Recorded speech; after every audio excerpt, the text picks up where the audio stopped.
ഒരു രാജകൊട്ടാരത്തിൽ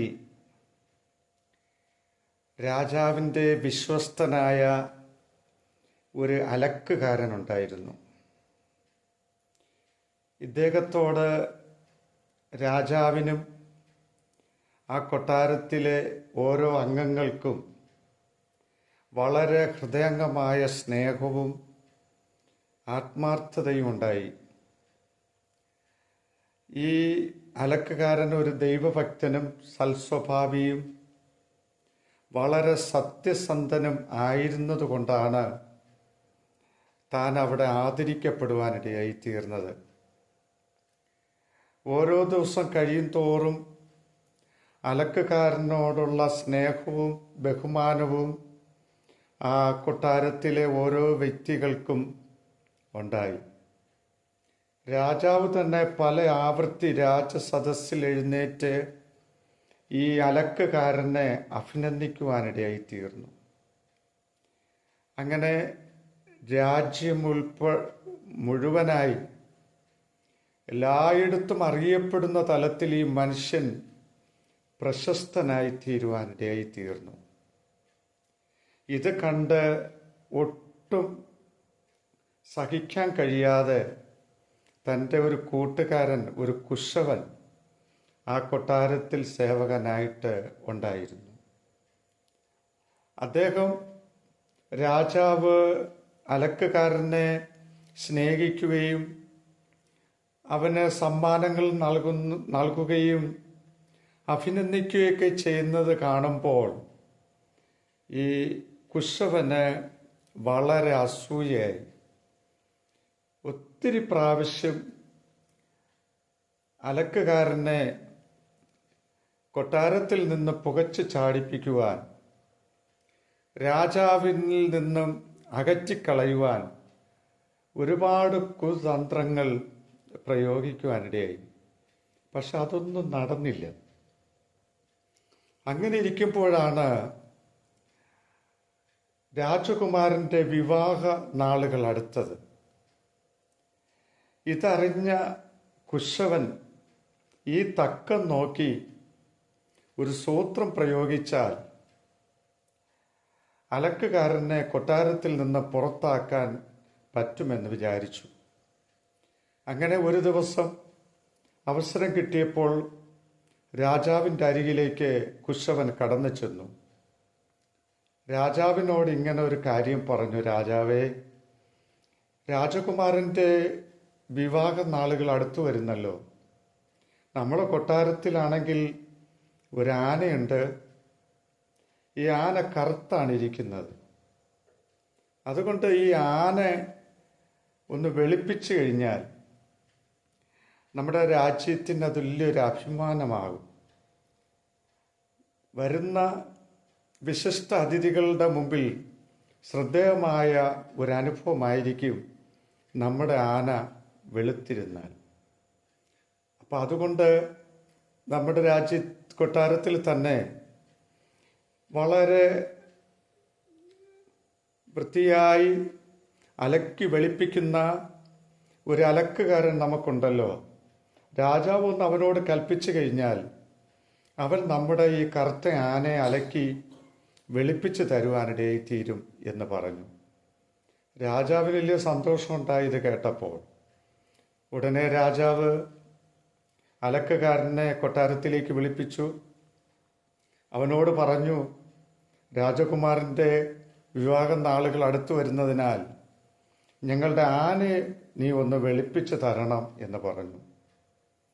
ഇത് കേട്ടപ്പോൾ അലക്കുകാരൻ ആകെ തകർന്നുപോയി.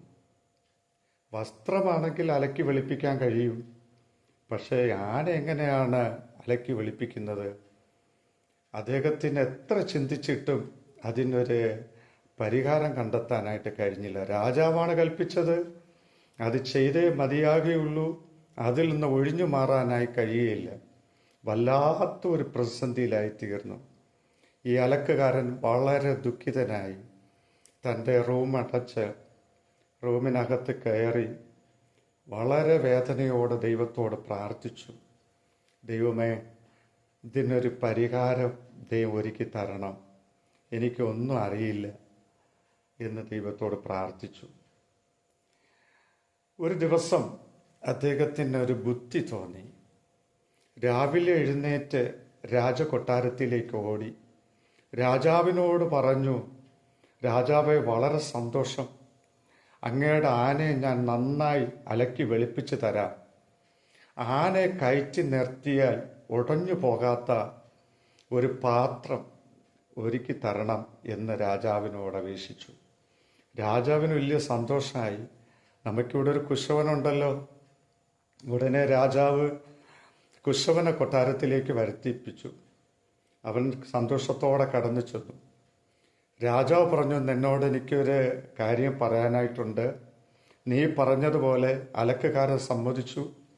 അവൻ എൻ്റെ ആനയെ അലക്കി വെളുപ്പിച്ച് തരാമെന്ന് ഉറപ്പ് പറഞ്ഞിരിക്കുകയാണ്. അതുകൊണ്ട് അവന് ആനയോളം വലിപ്പമുള്ള, ആനയെ കയറ്റി നിർത്തിയാൽ ഉടഞ്ഞു പോകാത്ത ഒരു പാത്രം ഉണ്ടാക്കി എത്രയും പെട്ടെന്ന് അവനെ ഏൽപ്പിക്കാനായി പറഞ്ഞു. ഈ വാക്ക് കേട്ടപ്പോൾ ചതിയനായ ആ കുശവന്റെ നെഞ്ചത്ത് ഇടിവെട്ടേൽക്കുന്നത് പോലെ ഭവിച്ചു. ആനയുടെ ഒപ്പം വലിപ്പമുള്ളതും ആന കയറി നിന്നാൽ ഉടയാത്തതുമായ ഒരു പാത്രം ഉണ്ടാക്കുക എന്ന് പറഞ്ഞാൽ അത് ദുഷ്കരമാണ്, അത് അസാധ്യമാണ്. വളരെയേറെ ചിന്തിച്ചു നോക്കി. ഇത്രയും വലിപ്പവും വെയിറ്റുമുള്ള ഒരു ആന കയറി നിന്ന ഉടയാത്ത ഒരു പാത്രം എങ്ങനെ ഉണ്ടാക്കും? അവൻ ഓരോരോ ഒഴിവുകൾ പറഞ്ഞ് രാജാവിൻ്റെ മുമ്പിൽ നിന്നും അവൻ ഈ കാര്യത്തിൽ നിന്ന് പിന്മാറാനായി ശ്രമിച്ചുകൊണ്ടിരുന്നു. രാജാവ് ഇടയ്ക്ക് വിളിച്ച് ചോദിക്കും, എന്തായി, പാത്ര നിർമ്മാണത്തിൻ്റെ കാര്യം എന്തായി? അവൻ ഓരോ ദിവസവും ഓരോ കള്ളങ്ങൾ പറഞ്ഞൊഴിഞ്ഞു. അവസാനം പാത്രം ഒരുക്കി നൽകാൻ അവന് ആകാതെ വന്നപ്പോൾ കോപിഷ്ഠനായ രാജാവ് കൽപ്പിച്ചു, ആ കുശവനെ കൊന്നുകളയാനായി കൽപ്പിച്ചു. ഈ കൽപ്പനയുടെ മുമ്പിൽ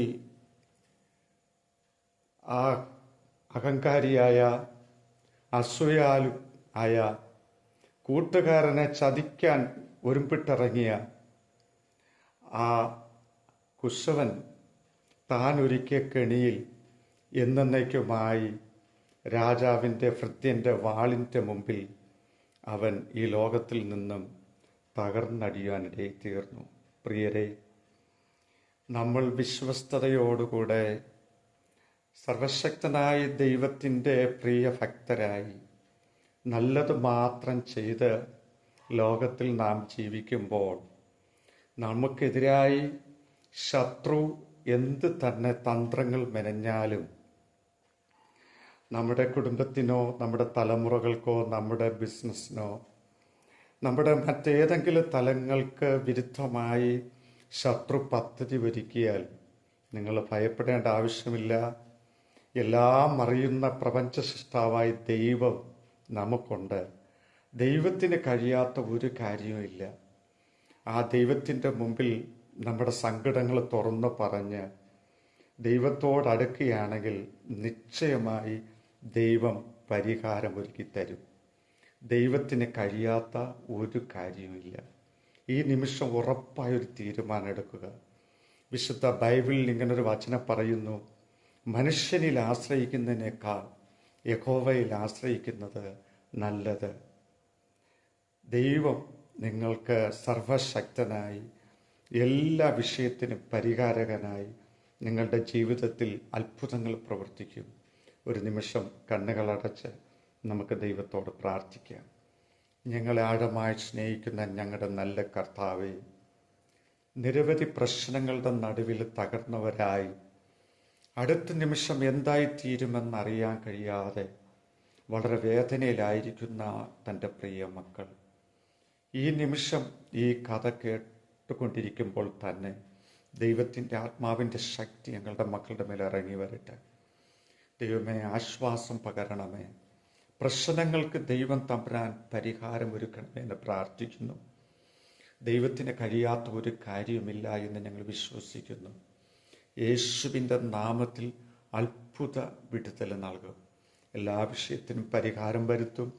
നിറയുന്ന സമാധാനവും സന്തോഷവും തൻ്റെ മക്കൾക്ക് പകരും. പ്രാർത്ഥന കേൾക്കും നല്ല പിതാവേ, ആമേൻ. ദൈവം നിങ്ങളെ എല്ലാവരെയും ധാരാളമായി അനുഗ്രഹിക്കുമാറാകട്ടെ. ആമേൻ.